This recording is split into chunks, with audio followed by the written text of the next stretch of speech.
इस एपिसोड की शुरुआत करने से पहले क्या आप रेडी हो?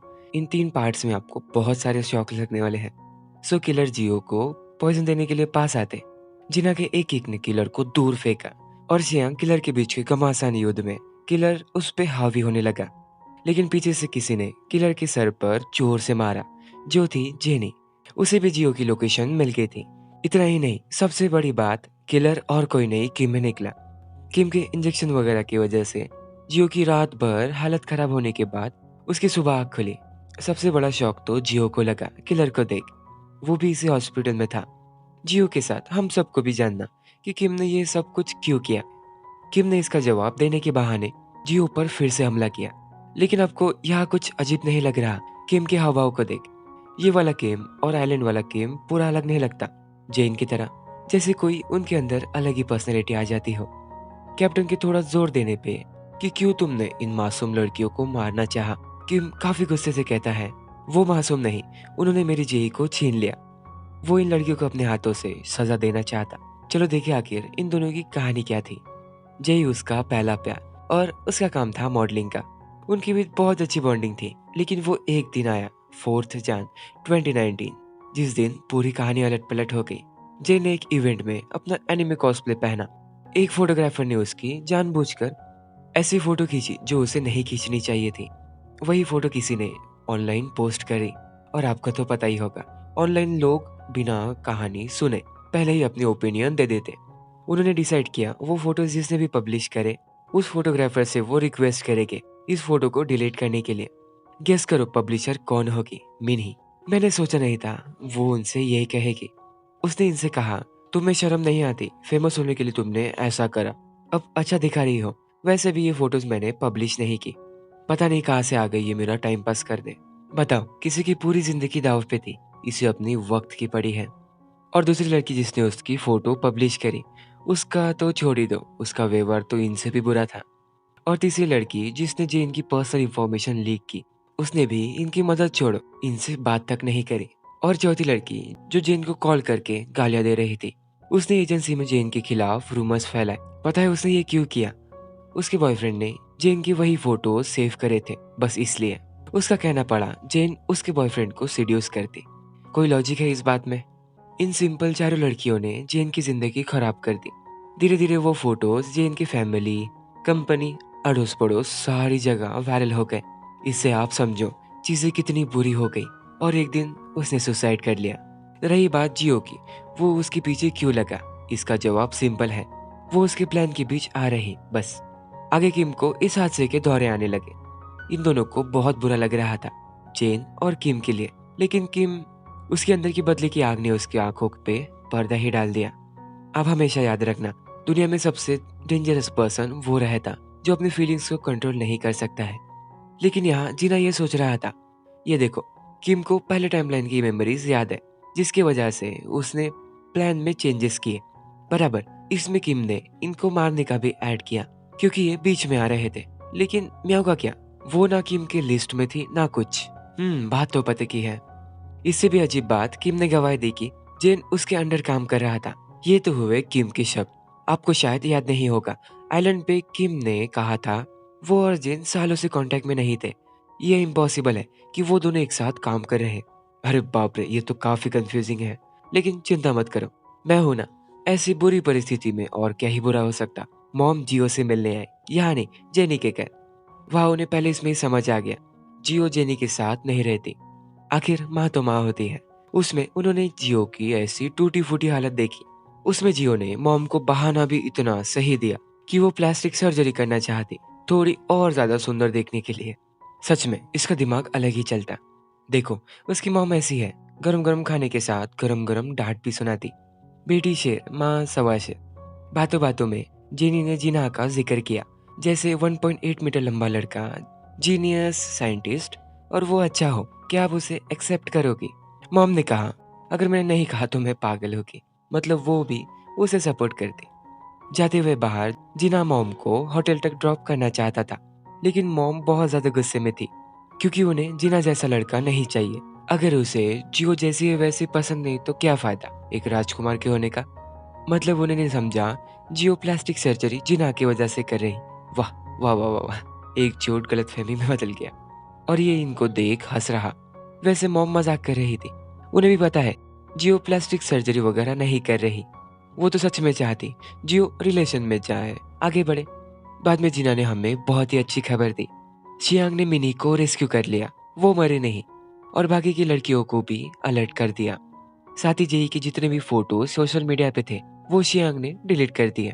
मतलब उन्होंने सब कुछ होने से रोक दिया। वो दोनों इस खुशी में रोमांटिक होते होते इंटीमेट हो गए। जियो ने सुबह देखा जीना कहीं चला गया था, कहा कुछ नहीं पता। फिर भी म्याओ को जो बातें छुपा के रखनी थी वो उसने बता ही दी कि जीना कुछ सरप्राइज प्लान कर रहा। वाह रे वाह म्याओ। और क्या, जियो फालतू में ही सरप्राइज के बारे में सोच रही थी, इतना कि क्या होगा क्या होगा क्या होगा। इसी बातों के दौरान जियो की नजर एक बच्चे के हाथ में के बलून पर गई। उसमें लिखा था, जियो हमारे फेवरेट प्लेस पर आओ रात को, क्योंकि आज की रात बहुत स्पेशल थी। आज सब लोग मिलकर फ्लाइंग लालटेन्स पे अपनी विश लिखकर उसे आसमान में छोड़ते। आपने ये जरूर देखा होगा। जियो ने अपनी विश लिख की कि सब लोग सेफ रहे, लाइक जेनी, शियांग, म्याओ, वो दोनों। जीना की बारी आने पे उसने कुछ ऐसा लिखा जिसे सुन और देख जियो की आंखों में आंसू आ गए। उसने लिखा, क्या तुम मुझसे शादी करोगी? मुझे तुम्हें इसी सफर में प्रोटेक्ट नहीं करना, मैं तुम्हें जिंदगी भर प्रोटेक्ट करना चाहता हूँ। और क्या, उसने क्या कहा होगा? बस जियो को एक बड़ी सी डायमंड रिंग चाहिए थी उसकी वेडिंग में। इनके रोमांटिक माहौल को इंटरप्ट करने शियांग ने उन्हें कॉल करा। पता नहीं क्यों, लेकिन किम उसकी स्टेटमेंट बदलना चाहता। ये तीनों हॉस्पिटल में पहुंचते। जूनियर कहता है किम की हालत खराब होने से उन्होंने सीटी स्कैन करा। इससे डॉक्टर को पता चला किम के अंदर कुछ हाईली रेडियो एक्टिव ऑब्जेक्ट है और डॉक्टर ने सर्जरी से वो चीज निकालते किम पूरा ही बदल गया, जैसे जेन रियल वर्ल्ड एंड आइलैंड पे। अंदर सच में किम चिल्ला चिल्ला कर कह रहा था, ये सब मैंने नहीं किया, मुझे कोई कंट्रोल कर रहा था, मैं जियो को किडनैप कैसे कर सकता हूँ। दूसरी बात, 2019 को मैं सिटी के बाहर था, हिप्नोसिस की तरह नहीं। मतलब किम अपने पूरे होश में रहकर वो जो भी कोई है वो बस उसकी बॉडी कंट्रोल कर रहा था। इन बातों बातों में किम दोबारा कंट्रोल्ड हो। उसने कैप्टन को वार्निंग दी कि वो अपना बदला जरूर लेकर रहेगा। मतलब यहाँ ऐसा हो रहा था, वो कंट्रोल होता फिर नहीं होता, लाइक सिग्नल की तरह आता जाता। स्टिल किम ने कुछ तो पेपर पर ड्रॉ किया जो इनके समझ के बिल्कुल परे था। कैप्टन ने जियो की किडनैपिंग वाली जगह और किम के घर फॉरेंसिक इन्वेस्टिगेशन करी, लेकिन उन्हें कुछ नहीं मिला। माइंड कंट्रोल की भी बात करी जाए तो फिलहाल के लिए ये इम्पॉसिबल है, जैसे किम को कोई रोबोट या डॉग की तरह कंट्रोल कर रहा। बराबर। रही बात उसके पेट में क्या मिला, वो ऑब्जेक्ट स्टोन की तरह है जो किम के अंदर काफी वक्त से मौजूद था। जिन्हा ने पत्थर को देख उसकी पूरी पीछे की कहानी बताई। यह है सेल्सियम। ये दुनिया में one of the most metallic and radio active चीज है जिसका प्रकृति में ऐसा सिंगल टुकड़ा मिलना भी इम्पॉसिबल था। चलो अब थोड़ी टेक्निकल बातें की जाए। सेल्सियम न्यूक के इलेक्ट्रॉन के बीच सेंटर के चारों ओर इतने तेजी से घूमता। साइंटिस्ट इसकी स्पीड को यूज करते टाइम के यूनिट को डिफाइन करने के लिए। इन सिंपल ये पत्थर टाइम को डिफाइन करता। जैसे इसका छोटा सा टुकड़ा भी कोई स्ट्रॉन्ग मैग्नेटिक फील्ड के पास हो तो हम सोच भी नहीं सकते ऐसे चेंजेस आएंगे। शायद आपको पता नहीं होगा, इन सारी दिमाग के वेव्स देखा जाए तो इलेक्ट्रोजेनेटिक वेव्स रहते। यहाँ सवाल आया, क्या कोई इस स्टोन की मदद से किम के माइंड को कोई कंट्रोल कर रहा होगा? वैसे ये एक्सप्लेनेशन लॉजिकल थी, है ना? एक सेकेंड, कहीं ये स्टोन उस आइलैंड पे का तो नहीं है? अगर हाँ तो फिर ये जिनसे भी मुकाबला कर रहे वो बहुत ज्यादा जीनियस है। ये मीटिंग खत्म होने के बाद जेनी और शियांग के कुछ और ही प्लान्स थे। उनकी बातों बातों में प्रपोजल की बात आई। शियांग ने उसके सामने कई सारे चॉइसेस रखे प्रपोजल के लिए, लाइक केक के अंदर रिंग या फ्लावर के अंदर, या वो सारे ऑफिसर के साथ जेनी के लिए गाना गाएगा। वाह रे वाह ऑफिसर। आगे उनका प्यारा सा झगड़ा शुरू होते होते शियांग ने उसे चुप करने के लिए किस करा। इधर जिना ने म्याओ को बेड पे सुलाने के बाद सुबह फैंजिन घबराते हुए जिना के पास आया कि म्याओ कोई जवाब नहीं दे रही और वो उसे मिलने भी नहीं आई। अरे वो तो सो रही है, लेकिन वो अपने रूम में नहीं थी। जिना ने म्याओ को कॉल करते उसने कहा, भाई उसने मुझे पकड़ लिया, good bye. Oh shit, but ये कैसे हो सकता? इतनी टाइमलाइन चेंज करने के बाद भी ये दोबारा दोबारा कैसे हो रहा? जियो कहती है, कहीं वो भी हमारी तरह तो नहीं? उसे भी पता है कि उसके साथ फ्यूचर में क्या होने वाला। ऊपर से इन्होंने उसका हर टाइमलाइन में प्लान खराब करा। आप ही सोचो उसके मन में कितनी नफरत भरी होगी। ये सब एक लेटर से साबित हुआ। उसमें लिखा था, हम दोनों को पता है हमें क्या चीज चाहिए। तुम्हारे पास सनसेट होने का टाइम है, फिर मैं उसे मार डालूंगा। ये बात शियांग को पता चलने पे वो फैंजिन से मिलना चाहता था, क्योंकि वही म्याओ से लास्ट बार मिला था और शियांग कोई भी क्ल्यू नहीं छोड़ना चाहता। बेचारे का सवाल जवाब होने के बाद शियांग और मुझे एक बात बहुत अजीब लगी कि फैंजिन हर सवाल का जवाब तुरंत तुरंत दे रहा था, पूरे डिटेल्स के साथ, जैसे मानो उसे पता हो कि शियांग इसके बाद यही पूछेगा। इस पे शक करने से पहले शियांग को अपने ऑफिसर से कंफर्म हुआ कि फैंजिन सच में 10:30 को अपने बुक स्टोर में ही था। रात को जिना ने जियो के लिए खाना लाते उसके सूप में नींद की गोली मिला, उसे सुला दिया। जिना कहता है, मैं तुम्हें और खतरे में नहीं डाल सकता, इसलिए मुझे माफ कर दा।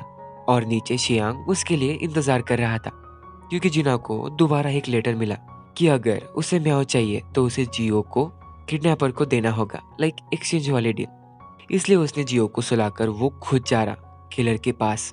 आगे क्या होगा कुछ नहीं पता। और इस पार्ट में इतना ही। आई एम रियली सॉरी, क्योंकि मेरी वीडियोस बहुत लेट आ रही। लेकिन चिंता मत करो, इसके बाद से हर 2 दिन में एक वीडियो आया करेगी, और प्लीज मुझे माफ कर देना। सो वीडियो को लाइक और चैनल को सब्सक्राइब जरूर करना। Bye bye.